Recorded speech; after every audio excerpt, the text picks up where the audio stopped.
The number one way you're losing prospects and how to fix it. So, ever gone into a pitch meeting and you're sitting there and you're pitching your heart out, right? And you feel like you're nailing it. You practice it, you nailed it, right? And at the end of it, they go, "We'll get back to you." And instantly when they say, "We'll get back to you," went, I bombed it. Trust me, I've been there multiple times. In fact, when I was running my video marketing agency, I was going into meeting after meeting after meeting, I was losing. The shift happened when I started to think through, okay, what happens when I actually win the business?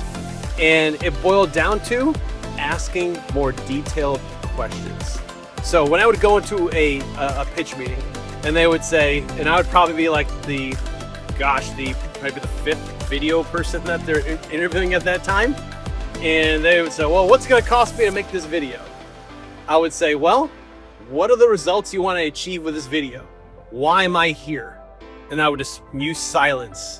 And then they would go, "Well, nobody's asked us that question." "Okay, great. Well, let's start. Well, what are the goals that you have with this video?" So if you're obviously you're watching this, you're in digital marketing.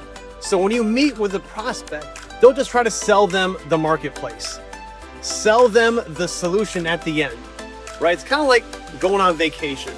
You're not trying to sell somebody on getting up at 5 o'clock in the morning to catch their flight, or renting a car and doing all the things to get to their destination. You're talking about the destination first.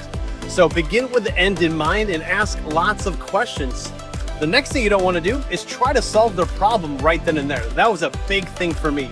I tried to solve a customer's problem right then and there, and then I would lose the business on top of that.